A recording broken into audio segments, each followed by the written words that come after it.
when you want really, really badly to believe in something, it's difficult to explain away all the things that are wrong with it in your own mind. Anything that had a mystical or magical element or quality to it, people were going to flock to. And when it validated their religion and the things that they believed, they flocked to it in bigger numbers. People are particularly gullible in matters that promise them eternal life. So anything that's associated with their religion, they're definitely going to latch on to pretty damn hard. Blessed with almost $47,000 after using Prayer Rug. It's like it's supposed to be a proper name. First name is Prayer, last name is Rug. After using Prayer Rug, $47,000. These things are still out there, and there are people who believe with all of their heart, mind, and strength that this is a real thing and that it is worthy of veneration. Welcome to Unbound, a podcast for new atheists and lifetime atheists, ex-evangelicals, truth seekers, and free thinkers. There is life after faith, and life here is good. It's time for a new perspective and a better conversation. I'm Spider. And I'm Shell, and it's time to get unbound. Dem bones, dem goat bones? Just a dead goat in a cave that people actually worship to this day in a story that may not be better than Ezra, but will have you asking, where have you gone, St. Rosalia? We're going to talk about her and the goat who stole her fame, along with a lot of other craziness in just a few. I'm Spider. And I'm Shell. And tonight's topic is holy relics and enchanted objects. Yes, enchanted. Evangelicals don't like that word, but tough shit, that's precisely what they are. And we're going to talk about some of the crazy things people have found to venerate, sensationalize, and profit from over the centuries in the name of Christianity. We're going to talk about fingers and goats, but not at the same time, along with some other wild and crazy tales of ecclesiastical chicanery, but not before we dive into two heartwarming tales. I almost typed heartwarming in my notes, which seems more appropriate, of Christians behaving so badly, it's leaving me without any kind of pithy, humorous descriptor. So let's just go with that. Let's just call this one Christians Behaving Badly Heartwarming Edition. And I'm going to just give a trigger warning here for sexual abuse by clergy. I think that's warranted. Yeah, I think it is. So let's just dive right into this. So a church in Portland, Oregon that has been accused of operating like a cult actually manages to be worse than was originally thought. The saga involving Acidio Church in Portland, Oregon became public last August when a woman sued her former pastor, Jimmy Ellis Wicks Jr., and that church, claiming he forced her to work for the ministry without pay and sexually harassed her along the way.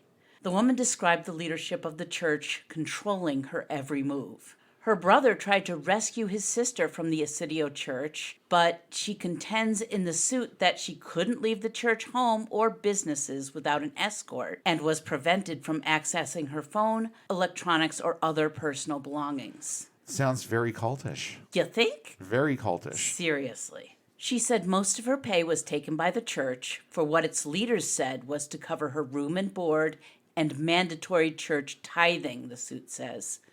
Wicks eventually started sending her text messages in which he implored her to masturbate as a form of therapy, demanded that she FaceTime with him when she did so. Of course he did.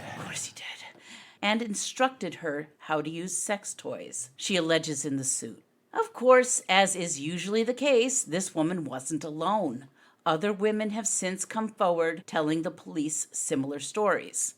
They were all afraid to leave because they might have been left homeless, and they were also convinced that no man would ever have them. The church leaders involved themselves in the women's lives and then made themselves indispensable to them. Toxic Relationships 101. Yes. And that's just the contention in the original lawsuit. Which asked for damages of $1.5 million along with back pay that she was never paid and $50,000 for medical costs. The same plaintiff has now brought an amended lawsuit that includes more allegations against Wicks and the church's lawyer, Jeong John Bang. That's a mouthful. It is. It also includes more defendants, specifically companies that may have been run by the church and that profited from her labor. Oh, go after him with as many guns blazing as you possibly fucking can. Seriously.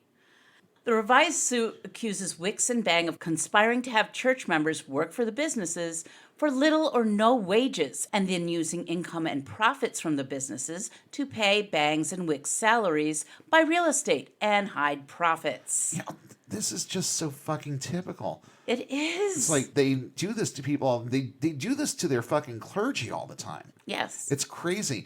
None of what I'm reading here that this woman went through, I mean, aside from the sexual abuse, none of it is even remotely unfamiliar to me. No. I've encountered this from, various churches, whether it was a church that I was applying to be the youth pastor for, or in other instances and cases, like the time that I was encouraged not to take pay for those couple of nights that I had to usher at TBN. Oh, yeah. They always encourage you to not take money for things. And what's the purpose of that? The purpose of that is so that they can keep it. Yes. That's most of it. My home church didn't get paid on my behalf when I worked for TBN, but it's that same mindset. Yeah. It's like, don't take the money out of that organization. They're doing good things and they're spreading the gospel. So, you should just do this. You should just do this out of the goodness of your heart. And just the sheer notion that they garnished most of her wages, including deciding how much she was going to tithe.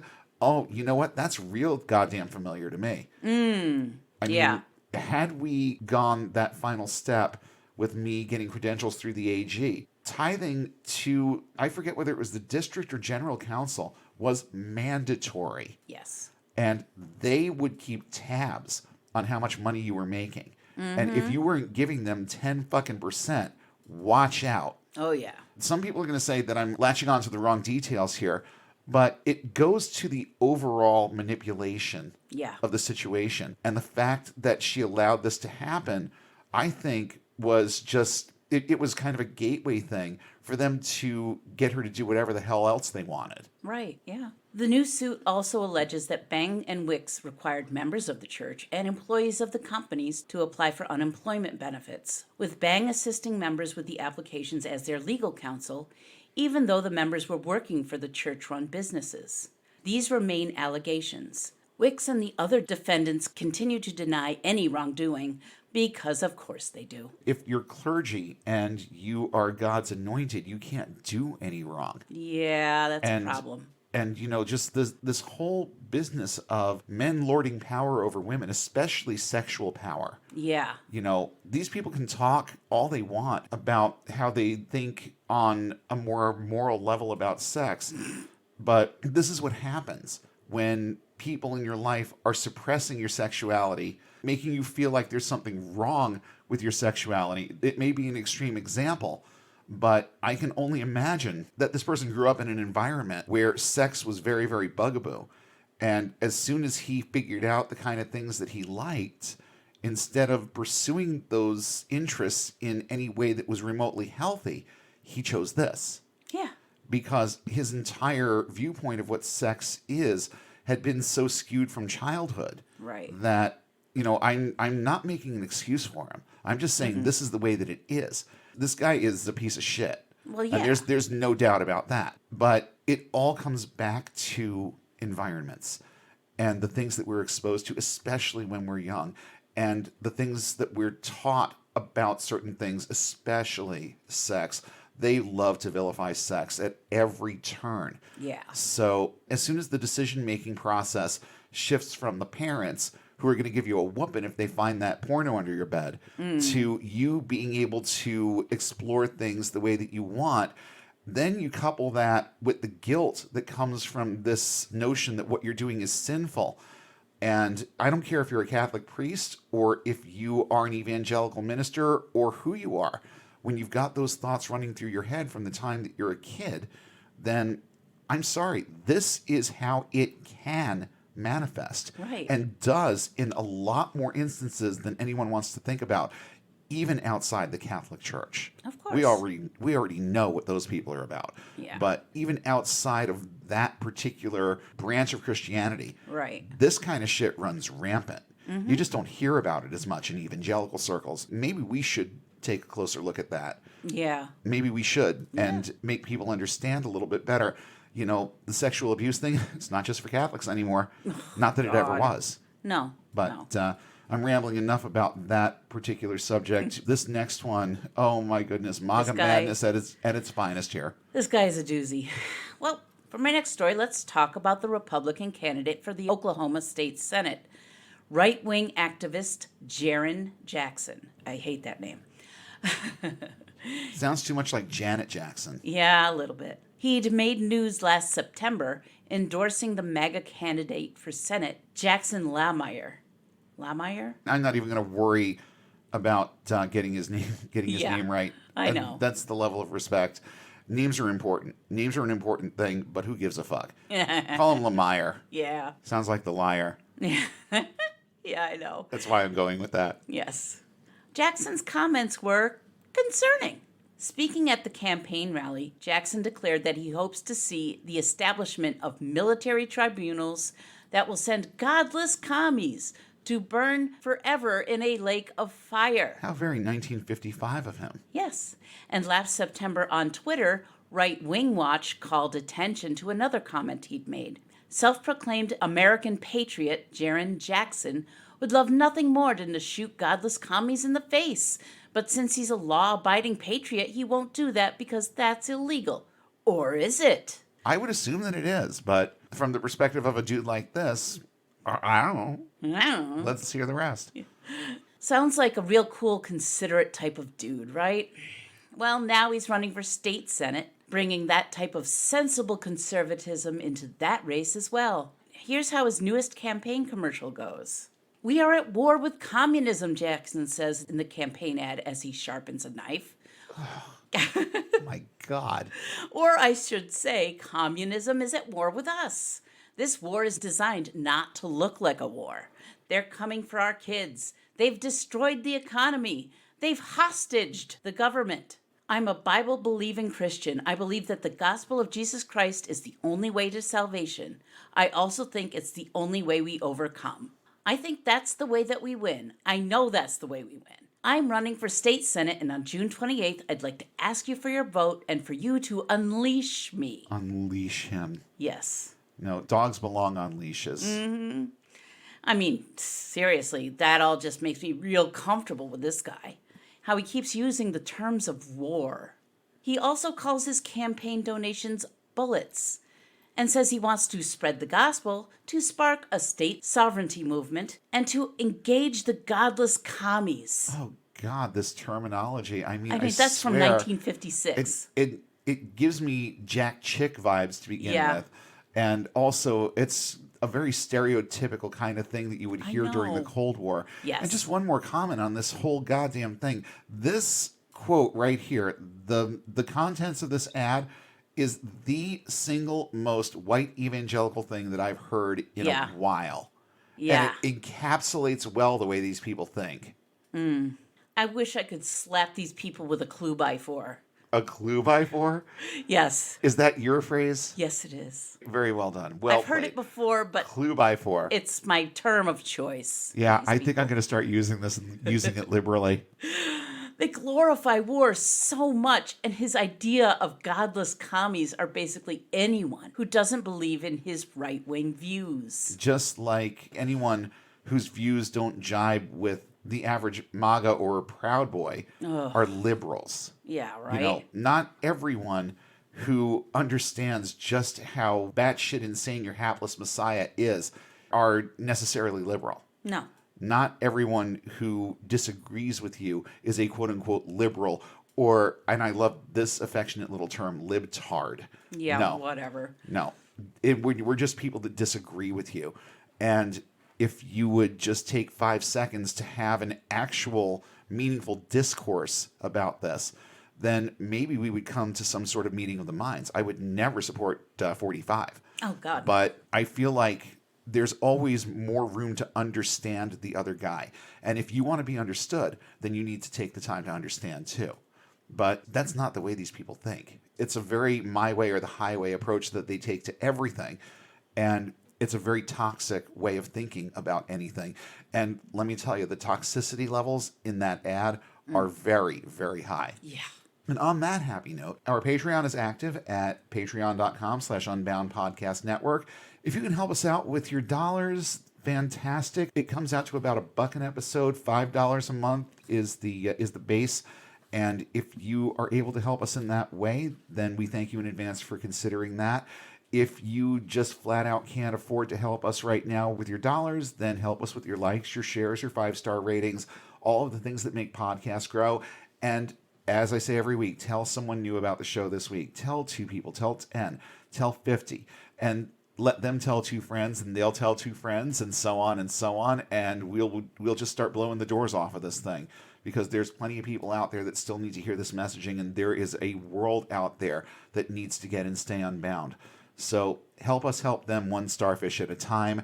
Patreon.com/Unbound Podcast Network, or just give us a few positive taps here and there, a 5-star rating, a share and a like on our content. Anything that you can do to help us out in that regard is going to get this message out there to a broader audience. And if you care about the lives of your evangelical friends that are still ensnared in this thing, then don't be shy. Let them know we're here. 105 episodes, they're going to find something that's going to jibe with them, that's going to make them think, that's going to keep them up at night until they deal with it. And that's really what I'm going for here, is to make people think and understand what it is that they're part of, and how their lives are just being pulled right out from under them, and how they can make it stop. Help us help them make it stop in any way that you can. And just before we dive into our main topic tonight, we want to let you know what we've got in the works for next week. Strap in for this one, or strap on, depending on what your perspective is.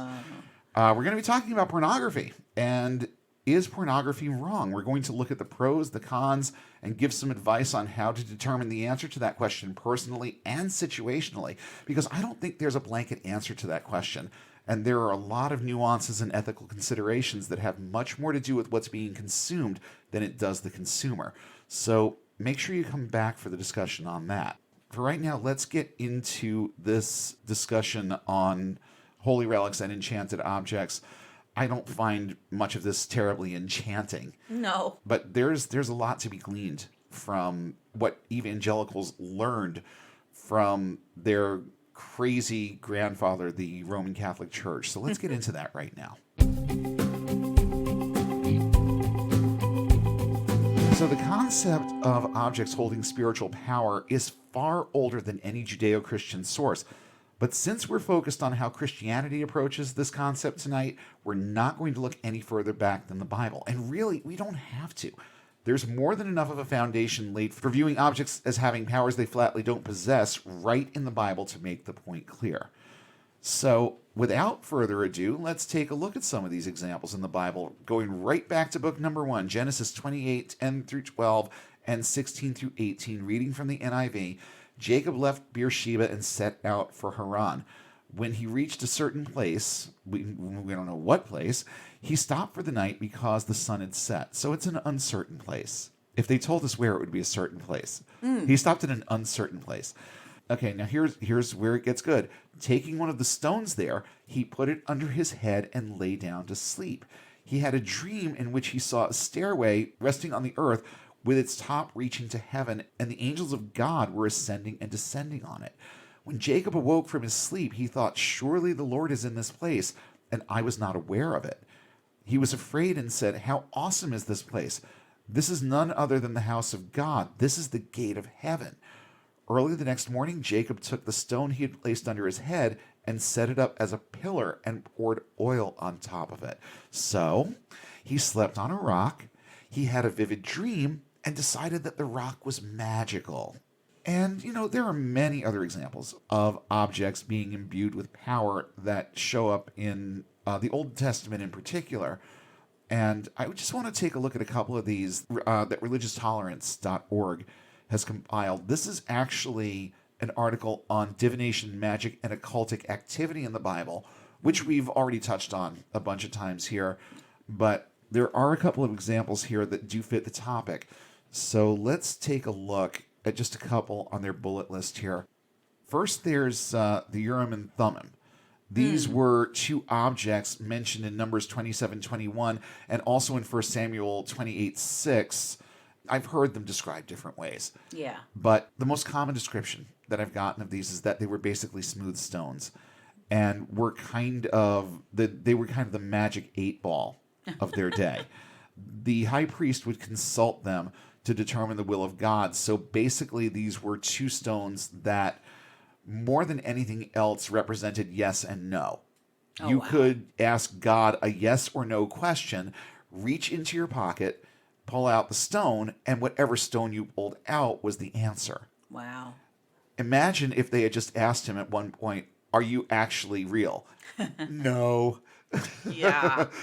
Roll the credits. That's it. That's the end of the book. That's the end of the religion right there. There's some people that think that they might have worked more like a pair of dice, but I don't get that from the descriptions and the way that they were used. They didn't leave anywhere near as much to chance as a pair of dice. But there was another thing that I used to hear about, people casting lots, and these sound a lot more like they could be dice, but the way I've seen them described, they're also a lot more like runes.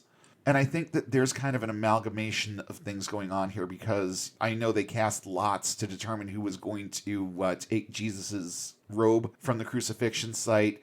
So there's a chance aspect to it, and there are ties to a couple of different things that I see here in terms of like games of chance. But I think that dice or runes or dominoes even Right. might actually fit the description of what these things were. And then there's Jacob's rod that budded and was then placed in the Ark of the Covenant. The Ark itself, a particularly badass relic, especially if you ask Indiana Jones. We also see Moses lifting up an effigy of a snake in Numbers 21 as a foreshadowing of the atonement. People were questioning God and Moses about whether or not leaving Egypt was a good idea, why it's taking so goddamn long to complete a 2-week trek from Egypt to the Promised Land, stuff like that. So God, being the practical thinking, pragmatic, loving, caring father that he is, without a trace of mental illness or personality disorder, deals with the situation by sending fiery snakes to kill any motherfucker who dares to question him. The cure was found in this snake on a stick that Moses waved over the crowd, and then poof, no more snakes, and everybody is healed, except the dead people. Yeah. Okay. Moving into the New Testament, I mean, we could stay in the Old Testament and talk about some other shit, but let's steer it a little bit more toward Jesus here. And when we do move into the New Testament, we start seeing this recurring phenomenon that revolves around touching the clothes of perceived holy men, and also things like prayer cloths that endure to this day. Matthew 9:20-22, reading from the NIV, just then a woman who had been subject to bleeding for 12 years came up behind him and touched the edge of his cloak, Jesus' cloak. She said to herself, "If I only touch his cloak, I will be healed." Jesus turned and saw her and said, "Take heart, daughter, your faith has healed you." And the woman was healed at that moment. Then we have Acts 19:11-12, also reading from the NIV. God did extraordinary miracles through Paul, so that even handkerchiefs and aprons that had touched him were taken to the sick, and their illnesses were cured, and the evil spirits left them. This is one of the many things that I love about the NIV. Yeah. And these little grammatical faux pas that it commits. Because I'm going to geek out for just a second here and point out that if you read this sentence the way that it's written in the NIV, it's the handkerchief's illnesses that are cured. I'm just putting that out there, okay? This is how much thought went into this version. We are going to look at this part of it in greater depth a little bit later on. But I want to turn back the clock just a little bit and take a ride back into the Middle Ages and look at some of the Catholic relics that emerged during that time. And there's a reason why these are significant, so just keep listening. Now, it took a while for the concept of holy relics to catch on in earnest, but by the Middle Ages, the Catholic Church had truly adopted a "there's a sucker born every minute" attitude toward the populace, and they knew that the more mystical and illusory the details were, the more interest these things would pique. Most of the people that they duped into doing things like paying for access to or the privilege of venerating holy relics had never read the Bible. They couldn't, since literacy wasn't a big thing in the Middle Ages. But here's the thing. Many of the clergy, and even some of the endless parade of charlatans who knew a good grift when they saw one, had read the Bible. And they knew the kind of power that could be wielded with fake snakes and magic rocks. There was also a lot of witchcraft in the Middle Ages, and people were as much into magic and mysticism then as they are now, even more so then Right. than they are now. So anything that had a mystical or magical element or quality to it, people were going to flock to. And when it validated their religion and the things that they believed, they flocked to it in bigger numbers. In her 2019 article, Blind Faith, Religious Forgeries from the Middle Ages to the Age of Technology, Justine Damiano tells us that holy relics, quote, were thought to be religiously significant and were said to have magical properties, healing and helping those who possessed them. There was a thriving market centered on holy relics, and people jumped at the chance to spend money acquiring them. Naturally, they were a source of controversy, and many, if not all, were fake. Sure, it was a lucrative, albeit unethical business, but I'm not surprised that individuals took advantage of the market. Neither am I, Justine. I've said this many, many times before, that the reason why Christianity is still around today is because it's the product of some stellar fucking marketing. Yeah. So the church itself, along with a long parade of charlatans and peddlers, made serious bank off the hapless public, especially the sick and infirmed and those who were down on their luck. Some relics came with promises of wealth and prosperity. Some promised healing. Most came with a hefty price tag, and people would spend their last penny or equivalent of for the chance to turn their situations around. And do I even need to clarify that pretty much all of that shit was fake? That it never came close to meeting the 3-level criteria established by the church that made an object a relic? That's right, these things had degrees of relicness. No, I'm not kidding. And it broke down just like this. First-class relics were items directly associated with the events of Christ's life or the physical remains of a saint. Second-class relics were items that had been owned or used by a saint. Third-class relics were objects that have come in contact with first or second-class relics. So, I mean, you just see how things start to diminish. Yeah. But I guess if you wanted, you could create an infinite number of these third-class relics by simply taking an object and touching it to a first or second-class object. I would imagine that no one peddling magic rocks or slivers of wood that were supposed to be from the cross but were probably from some dude's walking stick ever bothered with that step.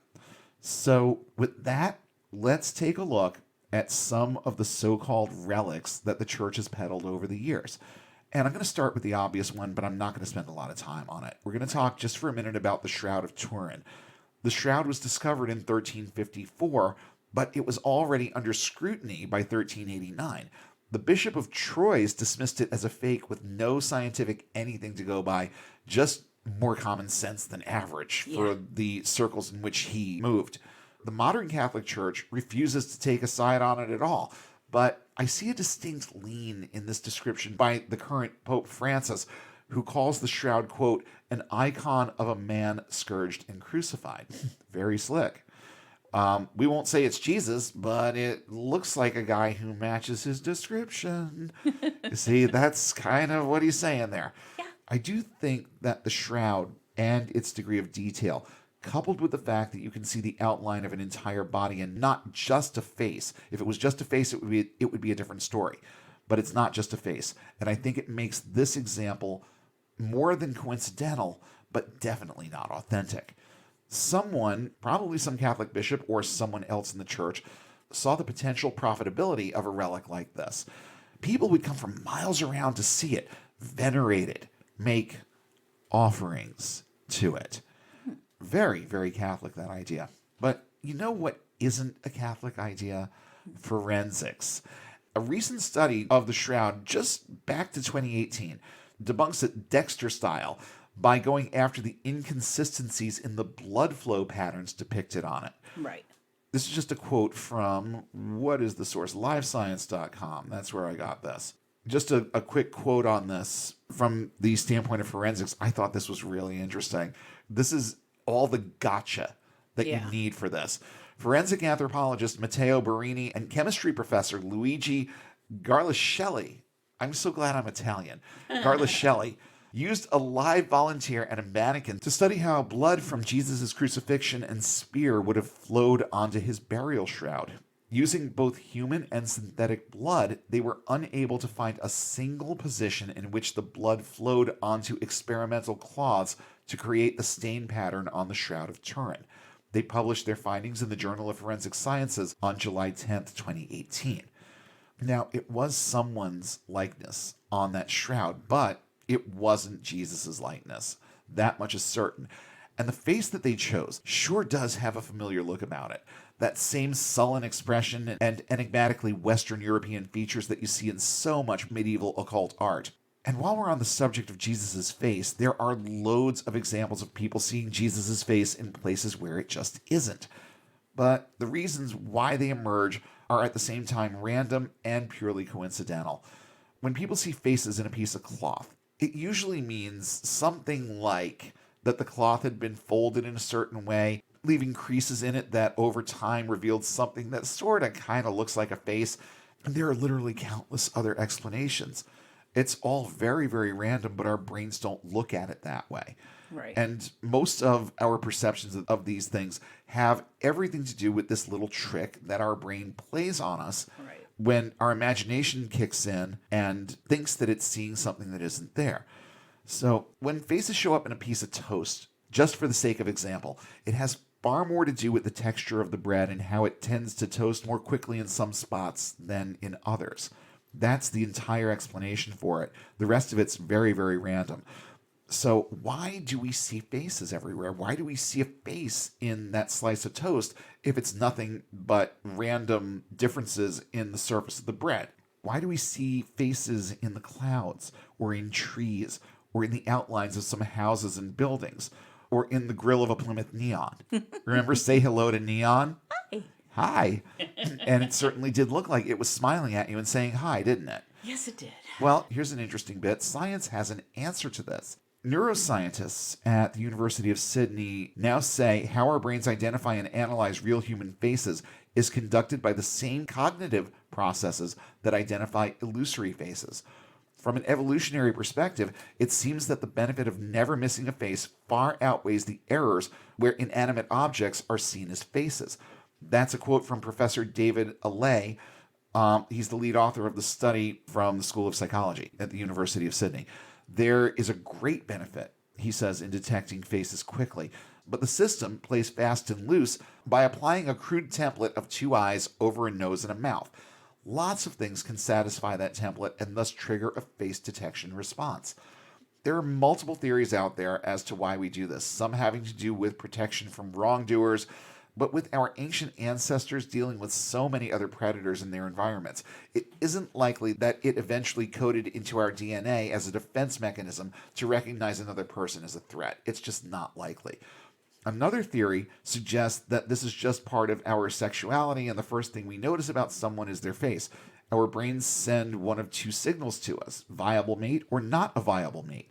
In other words, we're all out there constantly down to fuck anything with a face that we can also use to make babies. Maybe, but I'm not convinced.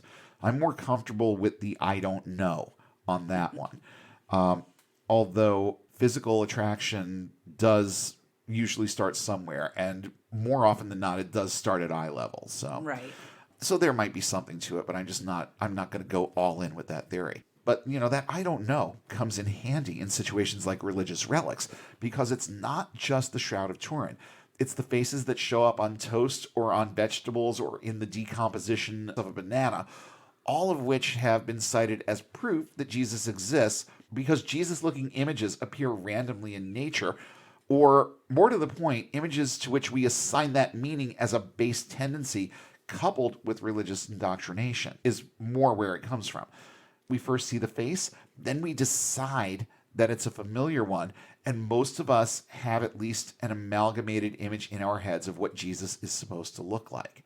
The banana example that keeps making its rounds on the internet, I'm pretty sure most people have seen this by now. But yeah, there was someone who was convinced that Jesus was showing up in a ripening banana. I thought the dude looked a bit more like Bob Marley, but that's just me. I saw more Marley than Jesus in that one. And, I also once saw red Fraggle in a sweet potato. No lie. But, I didn't erect a shrine. Had it been the information age, it would have been Instagrammed, then buttered and eaten. That's Yeah. that's what would have happened to it. With all due respect, and you know what, and this may sound a little gross, but with all due respect, take a look at a pug's ass sometime. Behold, he is with us. There's a very Yeah. Jesus-y kind of shape that takes form on a pug's butt. Yeah, it is kind of disturbing. And I've seen it on more than one pug. Not Yes. just ours. No. I've seen it on multiple pugs. God spelled backwards is dog. So Hey. here we go. The you Lord is go. my shepherd.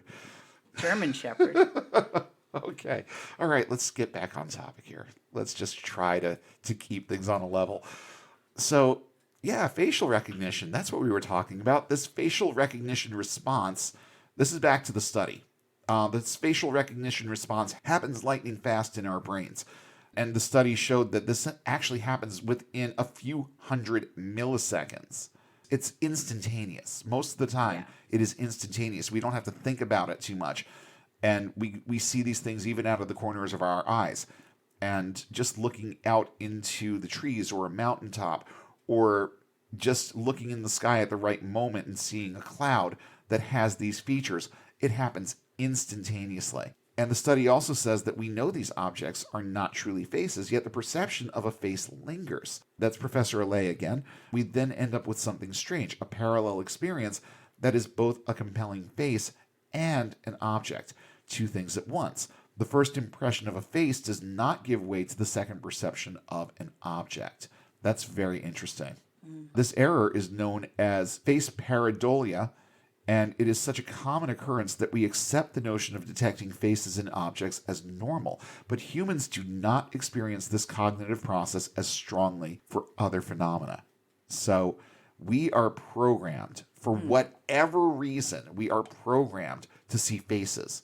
So when it shows up on a piece of toast, or a banana, or a potato, or in a cloud in the sky, to some people, it means something. All it means is that there are physical anomalies and random patterns that our brains just latch onto and assign meaning to. And it does it with a lot of other things, not just faces. That's why I do kind of hold to Obi-Wan's philosophy on this one. Your eyes can deceive you. Don't trust them. Know what you're seeing and take it at, pardon the pun, but face value. These next few, now we're going to move away from the whole faces on toast and Shroud of Turin thing. These next few come directly from an article from The Guardian. And they have a really good article on holy relics and hallowed objects and whatnot. But we're going to take a look at just a few of these. First, there's this is my personal favorite. This is as P.T. Barnum as it gets, okay? You've got the blood of Saint Januarius. Worshippers in Naples gather every September to see a miracle at the southern Italy city's cathedral. Saint Januarius does something special in September. That I find interesting. Januarius, September. But apparently, the dried blood of Saint Januarius, martyred in the 4th century CE, is preserved there and has an organic connection with the city's well-being. Every September, and on 2 other days in the year, the red powder liquefies. It becomes living blood. And the city is safe from volcano, earthquake, and plague. Pagan as fuck, and nothing more than carnival sideshow magic, if that. So they come to venerate St. Januarius in September, and for the record, that's kind of a neat trick. I have to wonder if anyone ever actually gets to watch this miracle happen. I mean, people are so gullible. I'm guessing that no one actually watches this happen. Yeah. That it's all done kind of behind the scenes. And look. And even in the year 2022, there are people that buy into it, that get sucked into this thing and allow it to continue to be an event in this place. Yeah. And, people are particularly gullible in matters that promise them eternal life. So anything that's associated with their religion, they're definitely going to latch on to pretty damn hard. Then we've got the head of John the Baptist. I mean, how stupid are people? How stupid are people? And let me tell you, in terms of Catholic relics, these people love their dance macabre. They really, really do. So many relics revolve around dead people, but I found this one particularly interesting. Salome famously asked Herod for the head of John the Baptist on a platter. This most famous of severed heads had a long afterlife as a relic. Amiens Cathedral was built in the Middle Ages as a shrine for it, and a replica of the Baptist's head is still kept there, although the original was stolen in the 19th century. Wow. Yeah, the original, because there's absolutely no doubt that this was this guy's head. I mean, it's not every day you see decapitated heads, right? They're kind of a difficult commodity, especially back then. Not a whole lot of beheadings going on. The next one, oh god, this one's gross. This one's just a little gross. The holy foreskin. Yeah, you heard it right. It is said that when young Jesus Christ was circumcised, his foreskin was preserved, because of course it was. In the Middle Ages, it became a much coveted relic, and several churches claimed to own part or all of it. There's your first clue, Sherlock. They can't all be the one. How the hell are you going to determine which one is the one at that point? But the foreskin was held to have great powers. However, I could barely get through this with a straight face. However, the various relics of it were discredited by the end of the 18th century. Gee, I wonder why. And on a personal note, ew. Okay, just ew. Yeah. But it gets better. Here's where all the goat stuff comes into play. We're going to talk a little bit about St. Rosalia. I almost skipped over this one until I found it in another article and said, oh, fuck, no, we've got to talk about this. St. Rosalia lived in Sicily during the 12th century. Among the interesting facts of St. Rosalia's life was that she wasn't martyred, as were so many other saints. Rather, she chose to isolate herself on Mount Pellegrino in a cave where she spent her last 12 years praying and devoting herself to God, and I guess drinking bubbly water too. I guess. More than three, the right people will get that. More than 3 centuries later, when a plague struck the region in 1624, villagers began receiving strange visions from the saint herself. In the visions, St. Rosalia guided some of the faithful to the cave she once inhabited, where her bones were found. Villagers prayed to her bones, and shortly after, the plague ended. Because that's why the plague ended. It wasn't just dying out already. St. Rosalia's bones were preserved in a shrine in a local church and were celebrated and honored for hundreds of years. The catch? They weren't her bones. In 1825, British geologist William Buckland examined the relics and identified the bones as belonging to, wait for it, a goat. People weren't too keen on accepting that news, and the church still displays the bones to this day. I suppose they're historic now, regardless of their origin, but here's the thing, and I'm going to go off on a slight tangent here just to make the point clear. Okay, so a while ago, and this is going back, it's well over 10 years now, I had somebody introduce me to a really lovely Jamaican dish called curry goat. And, of course, they didn't want to tell me what I was about to eat. They wanted me to try it and let them know what I thought about it. So it was actually pretty tasty, and I've had it several times since and would definitely order it in a Jamaican restaurant. But here's the thing about curry goat. It's not boneless, okay? We're talking about some of the cheaper cuts of the animal that are basically just chopped up with a cleaver, and then they're stewed with a bunch of different spices and whatnot. It's delicious. It really is good, but very, very bony. And I'm here to tell you, there is no possible way that any thinking person is going to look at the bones of a goat and think for one single solitary second that these are the bones of a person. How did they get around the shape of the skull? I mean, how ungodly ugly was this woman? If this is what if this was her skeleton and this is what she looked like, no, you cannot mistake goat bones for human bones, especially when you've got a whole skeleton together. They couldn't fucking tell that was a quadruped. Just give me just a slight break here. And the crazy part is, that these things are still out there. They're still Yeah. on display. And there are people in this world who believe with all of their heart, mind, and strength that this is a real thing and that it is worthy of veneration. It's crazy, but it's true. They're out there. And it just absolutely boggles my mind that in the year 2022, when you have every evidence that you can weigh against this, that not only do they allow people to just keep going there and looking at these things, but no one looks at it and says, gee, you know what? That doesn't look very human to me. That's one of the things about belief. It makes you really, really stupid. And when you want really, really badly to believe in something, it's difficult to explain away all the things that are wrong with it in your own mind. So you know what? I know this firsthand, so I can't really fault these people too much for it. But there's also a thing called rational thought that takes a back seat in all of these situations. And that's why these goat bones are still on display and why people still believe that it is this saint that lived in the 12th century. So moving on, now we get to talk about Doubting Thomas's finger. So there's a church in Jerusalem, Rome, called the Church of Santa Croce. I would much prefer to attend the Church of Jim Croce. The music would be way better. So the Church of Santa Croce claims to have the preserved finger of Doubting Thomas in its possession. This is the finger that was allegedly inserted into Jesus' wounds when Thomas had the audacity to ask for, and was subsequently scolded for asking for, proof that this was actually Jesus who was in their midst.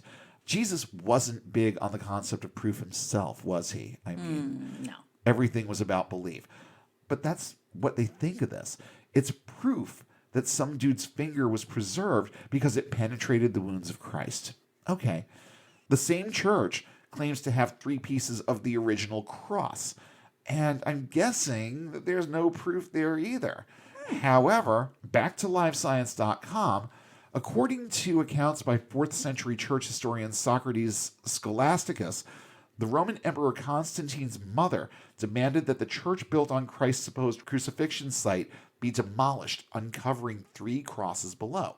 True or not, hundreds of scraps of wood venerated as pieces of the true cross spread across Europe. French theologian John Calvin of Protestant Reformation fame once dryly noted the sheer volume of these relics. He said, in brief, if all the pieces that could be found were collected together, they would make a big shipload. Yet the gospel testifies that a single man was able to carry it. So, yeah, it definitely is a loaded ship, isn't it, John Calvin? There is a definite shipload of forgery surrounding this. I remember watching some movie in the 80s whose title I cannot remember, where this guy was scamming people, promising a piece of Jesus' cross for something like $20. Okay, it was the 80s, so probably 1999, with a stamped self-addressed envelope. He's sitting there with the right people will get that too.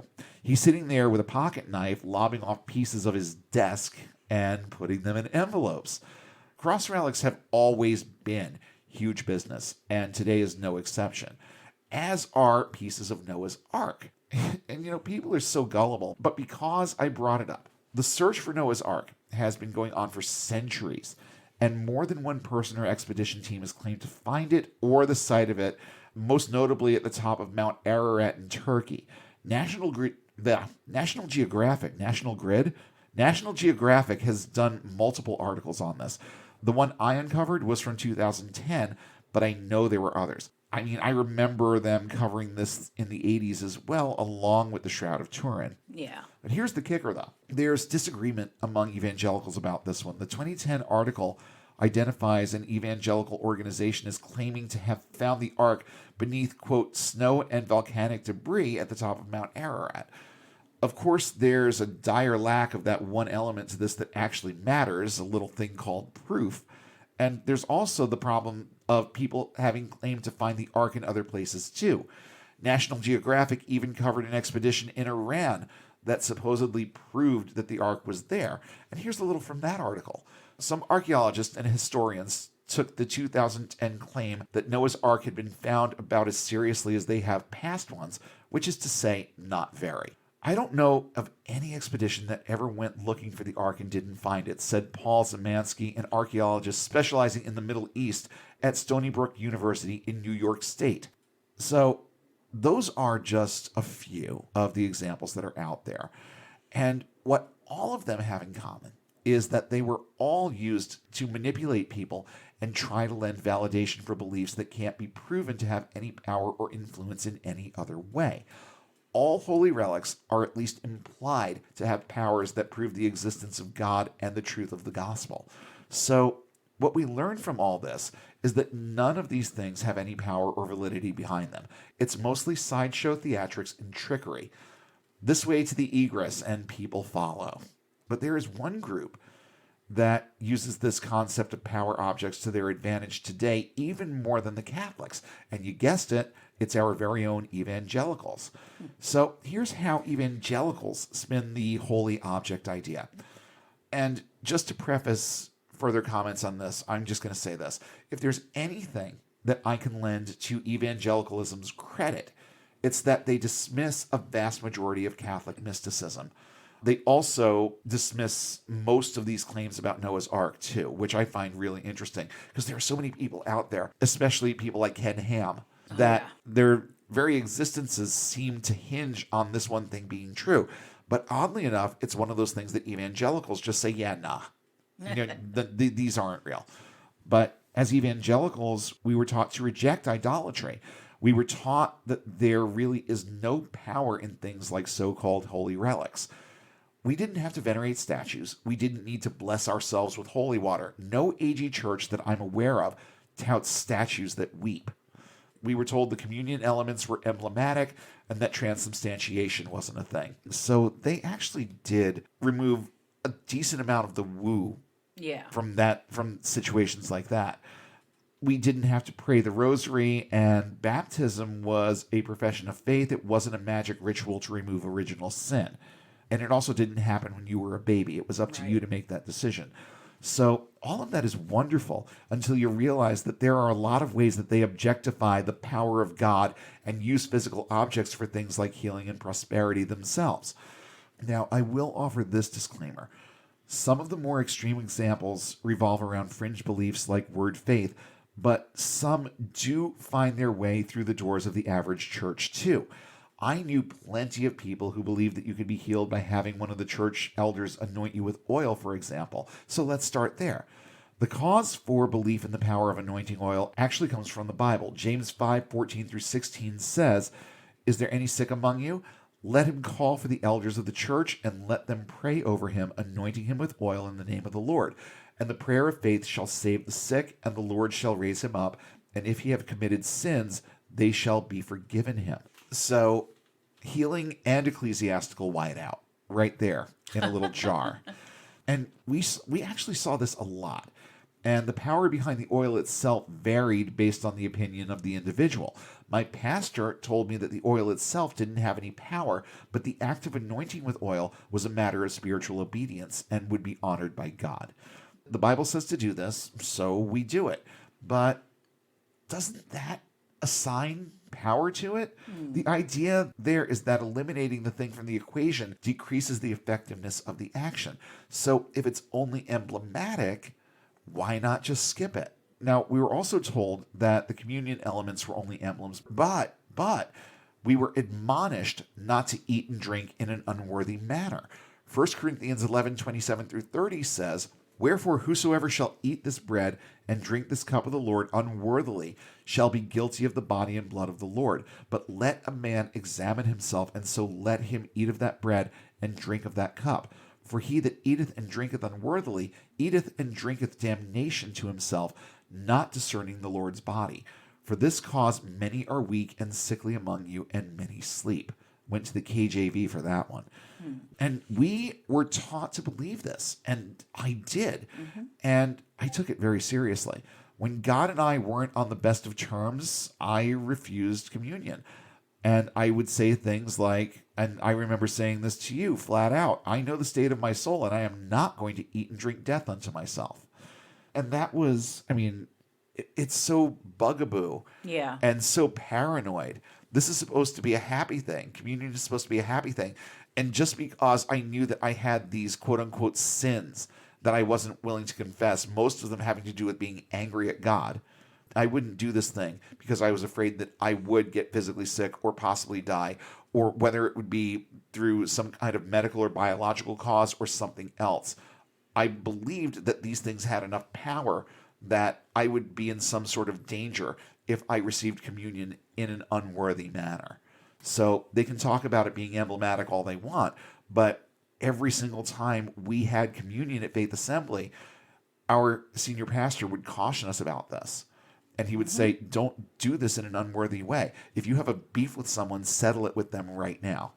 If you have a beef with someone in this room, settle it with them right now before you partake of the Lord's Supper. So they believed that it had some power. They believe, present tense, that it has some power, even if they want to call it emblematic. They absolutely, positively believe that there is more to it. And that's just that. So now we're going to go back to Acts 19 and talk about one of the most exploited examples of enchanted objects that has made its way into evangelical circles, that being the concept of things like prayer cloths, prayer shawls, and prayer blankets.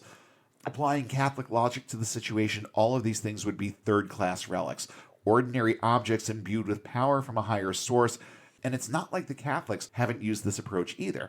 Everything that falls under this description has assumed powers like healing and protection, and idiots like Benny Hinn and Robert Tilton have been using them to fleece the masses for decades. And with all due respect, this is precisely the type of thing that I did when I was a Reiki practitioner. Yeah. I would perform Reiki over an object, usually a crystal, sometimes a little piece of cloth, and we had an e-com for a while that sold a bunch of witchy stuff, and one of the things that I used to sell was Reiki stones that I would basically charge. They would use that word, charging them, before I would send them out. So this is standard stuff. And it's stuff that's all been borrowed from witchcraft. And we've talked about this before and those correlations. But you see, I saw a lot of this in my local church.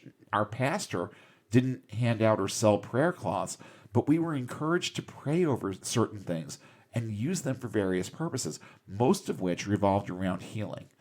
Some were supposed to provide spiritual protection or covering so that the Holy Spirit could work within the soul of the believer without satanic influences being allowed to gain the floor.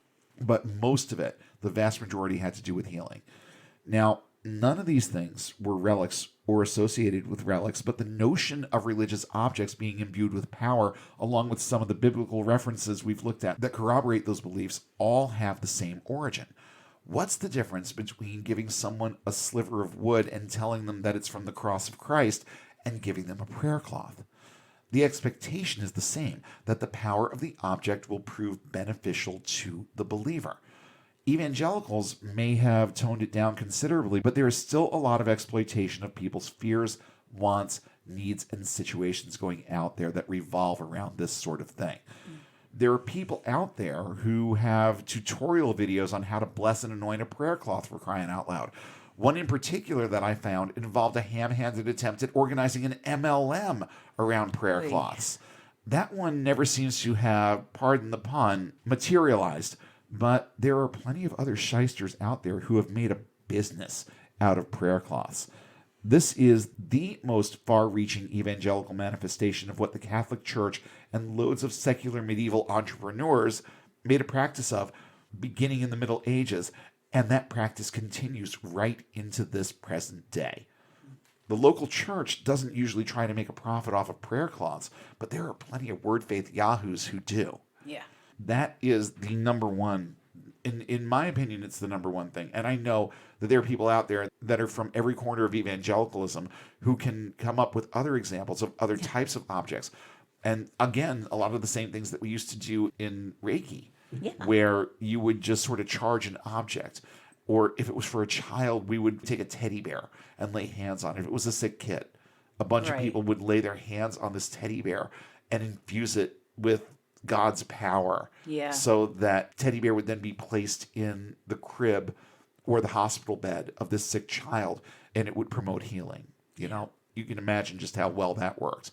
I actually got one of these weird little objects in the mail, and this is from the, what is it?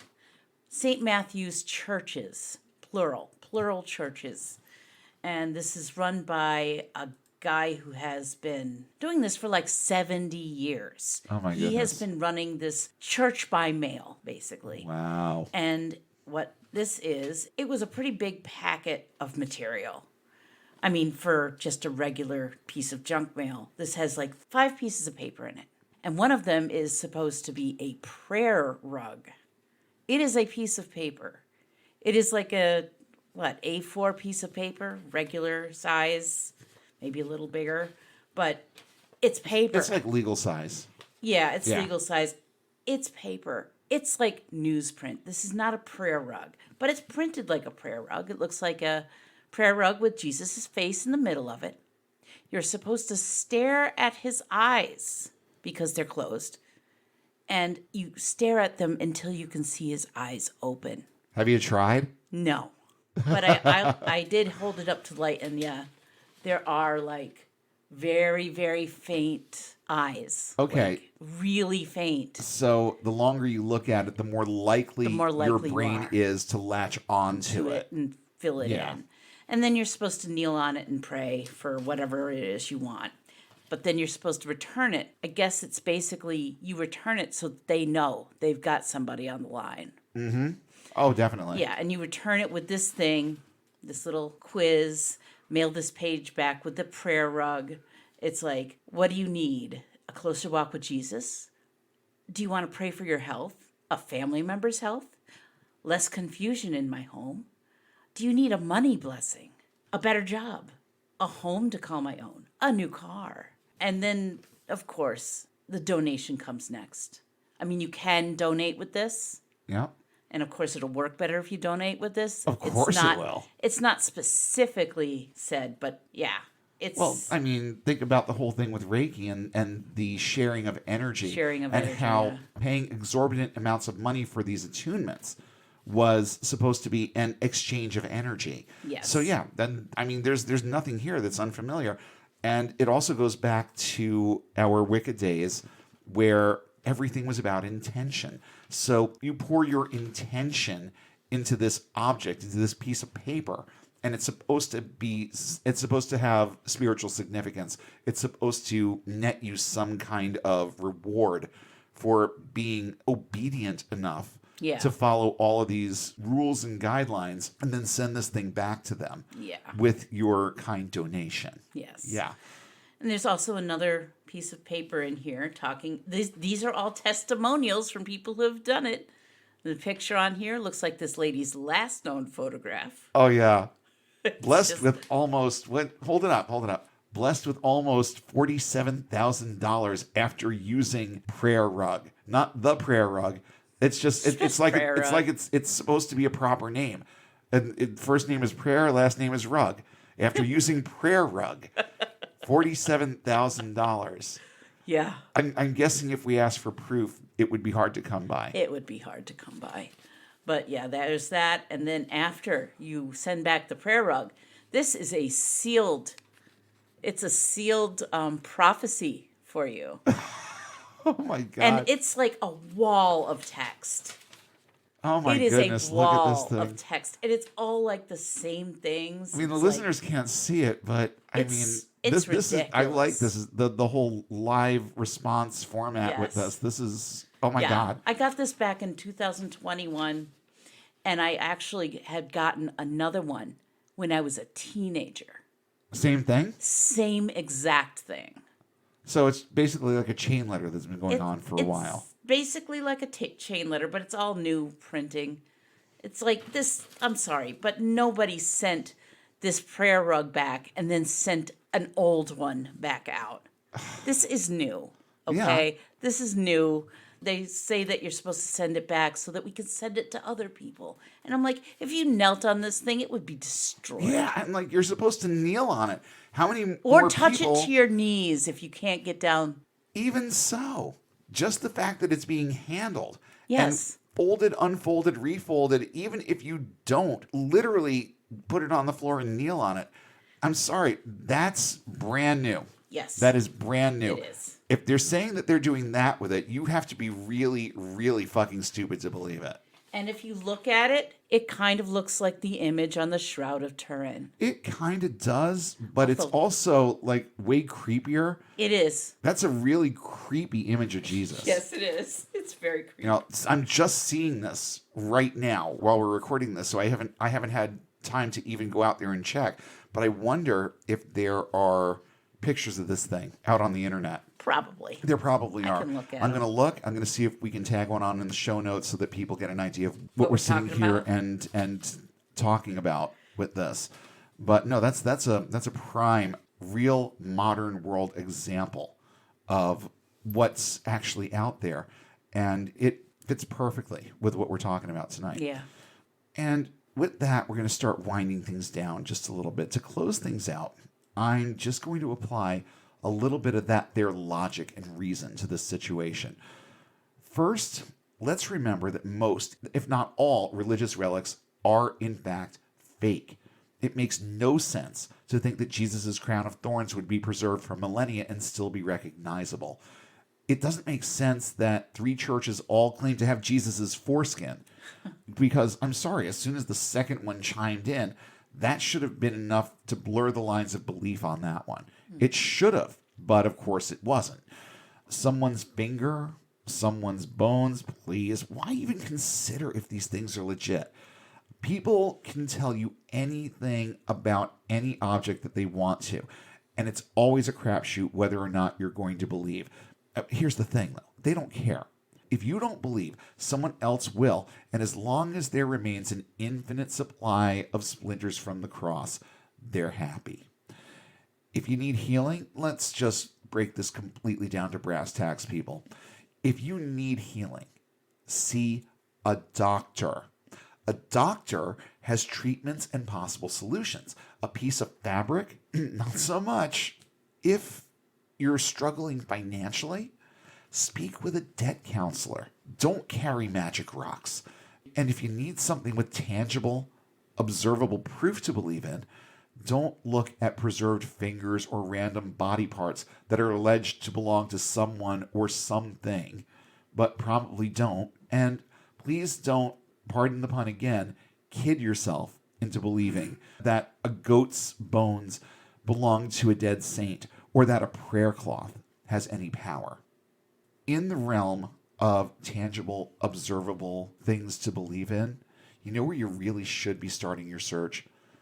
By looking in the mirror. Because in this universe, there are few things that you have that much tangible evidence to base belief on. Your existence defies probability. You were lucky enough to be born with a brain that's capable of reason. Before you sell your cow for a bag of beans, exercise that sense of reason.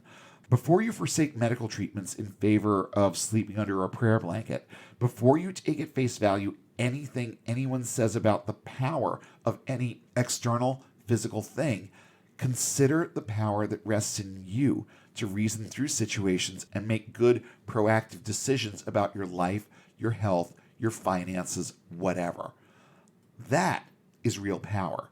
That is chain-breaking, mind-freeing, self-affirming power. And that power, when weighed against any mystical object, is far more likely to keep you on a path of getting and staying unbound.